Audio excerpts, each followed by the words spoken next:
नमस्कार। आपका स्वागत है आपके अपने चैनल दिव्य दृष्टि में। एकादशी व्रत हिंदू धर्म में एक महत्वपूर्ण व्रत है जो हर महीने के कृष्ण पक्ष और शुक्ल पक्ष की एकादशी तिथि पर किया जाता है। यह व्रत विशेष रूप से भगवान विष्णु को समर्पित है और इस दिन जगत के पालनहार की पूजा की जाती है। हर महीने 2 बार पड़ने वाली इस तिथि का खास महत्व है। वहीं अगर बात खरमास में पड़ने वाली एकादशी की हो तो इसका महत्व और भी बढ़ जाता है।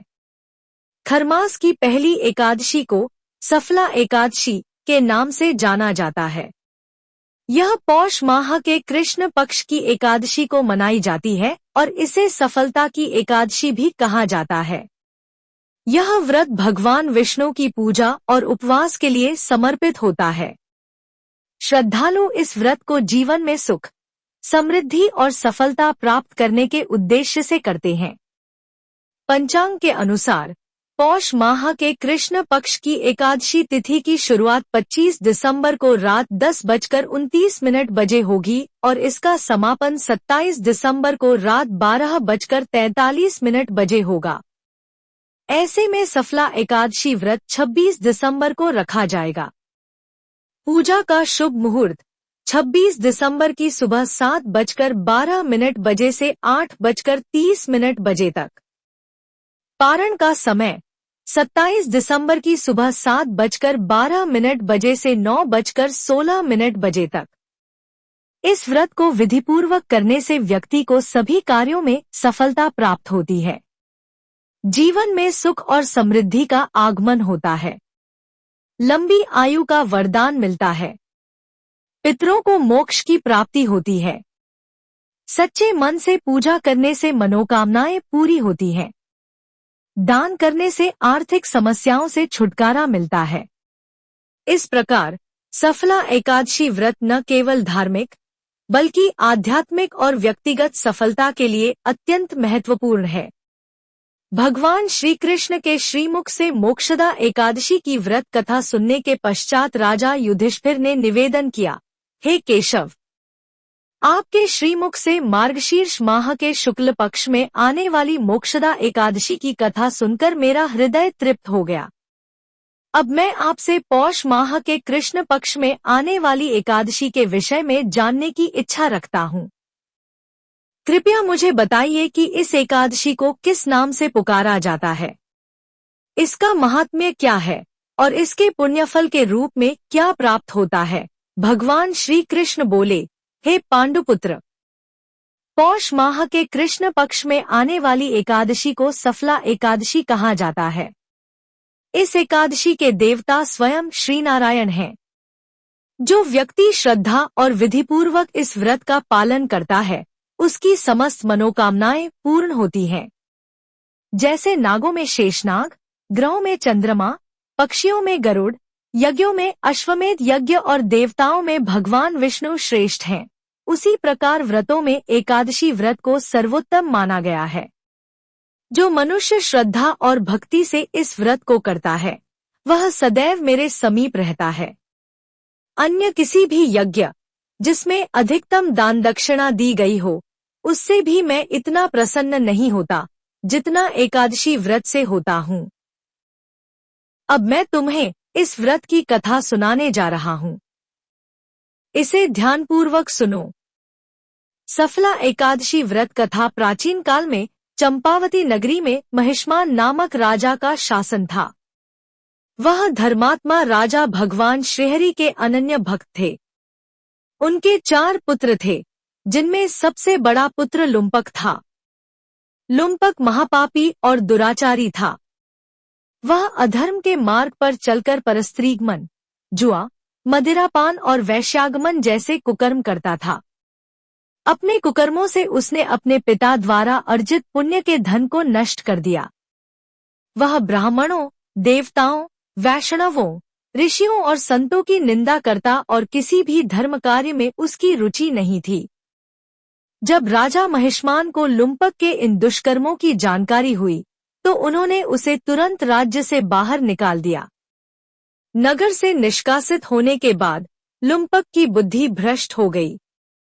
वह भूख से व्याकुल होकर वन्य जीवों को मारकर खाने लगा और धन के लालच में रात को अपने ही नगर में चोरी करता। वन के मध्य में एक प्राचीन पीपल का वृक्ष था, जिसे नगरवासी भगवान के समान पूजते थे। लुम्पक इसी वृक्ष के नीचे जीवन बिताने लगा। एक दिन पौष माह के कृष्ण पक्ष की दशमी तिथि की रात में शीत ऋतु के कारण वह वस्त्रहीन अवस्था में ठंड से कांपता रहा। ठंड की तीव्रता से उसका शरीर जकड़ गया और वह पूरी रात सो नहीं सका। आगे की कथा में यही ठंड और कठिनाई उसके जीवन में परिवर्तन लाती है। सफला एकादशी के दिन उसका प्रारब्ध बदलता है और भगवान विष्णु की कृपा से उसे जीवन में नया मार्ग प्राप्त होता है। सूर्योदय होते होते वह मूर्छित हो गया। अगले दिन एकादशी के मध्याह्न के समय सूर्य की गर्मी से उसकी मूर्छा दूर हुई। रात्रि जागरण और कई दिनों से भोजन न करने के कारण वह अत्यंत अशक्त हो गया था। गिरते संभलते वह फिर भोजन की खोज में वन की ओर चल पड़ा। अशक्त होने के कारण वह किसी पशु का शिकार करने में असमर्थ था। इसलिए उसने पेड़ के नीचे गिरे हुए फलों को एकत्रित किया और वापस उसी विशाल पीपल के वृक्ष के नीचे आकर बैठ गया। तब तक सूर्यास्त होने को था। अनजाने में एकादशी के महापर्व पर उसने व्रत कर लिया था। अत्यंत दुखी होकर उसने स्वयं को प्रभु श्री हरि को समर्पित करते हुए कहा, हे प्रभु, अब यह फल आपके ही हैं। इन्हें आपको समर्पित करता हूँ। कृपया इनसे तृप्त हो जाइए। उस रात भी वह दुख और अशांति के कारण सो नहीं पाया। उसके इस अनजाने व्रत और सच्चे समर्पण से भगवान श्री हरि अत्यंत प्रसन्न हुए। प्रातःकाल उसने देखा कि एक अत्यंत सुंदर अश्व और सुंदर परिधानों से सुसज्जित सामग्री उसके सामने खड़ी है। उसी क्षण एक आकाशवाणी हुई, हे राजपुत्र, श्री नारायण की कृपा से तुम्हारे समस्त पापों का नाश हो चुका है। अब तुम अपने राज्य में जाकर अपने पिता से राज्य ग्रहण करो। आकाशवाणी सुनकर वह अत्यंत प्रसन्न हुआ। सुंदर परिधान धारण कर भगवान श्री हरि की जयकार लगाते हुए वह अपने राज्य की ओर चल पड़ा। राज्य में राजा को पहले ही संकेत मिल चुका था कि उनके पुत्र के पाप नष्ट हो गए हैं। उन्होंने अपने पुत्र को सहर्ष स्वीकार किया और राजपाट उसे सौंप दिया। स्वयं वन में तपस्या करने चले गए। लुम्पक ने भी शास्त्रों के अनुसार धर्मपूर्वक राजपाट चलाया। उसका पूरा परिवार पुत्र पत्नी सहित भगवान श्री हरि का परम भक्त बन गया। वृद्धावस्था आने पर लुम्पक ने अपना राज्य अपने योग्य पुत्र को सौंप दिया और स्वयं वन में तपस्या करने चला गया। अपने अंत समय में उसने वैकुंठ धाम की प्राप्ति की। भगवान श्री कृष्ण ने कहा, हे धर्मराज, जो भी व्यक्ति इस सफला एकादशी का व्रत करता है वह निस्संदेह अपने अंत समय में मुक्ति प्राप्त करता है। जो इस पतित पावनी एकादशी का व्रत नहीं करता वह सींग और पूंछ रहित पशु के समान है। इस एकादशी की कथा का श्रवण या पठन करने वाले को अश्वमेध यज्ञ का फल प्राप्त होता है। इस दिन भगवान विष्णु और देवी लक्ष्मी की उपासना का विशेष विधान है। यदि यह कथा आपको प्रेरित करे तो इसे दूसरों के साथ अवश्य साझा करें। हमारे चैनल को लाइक और सब्सक्राइब करना न भूलें। धन्यवाद।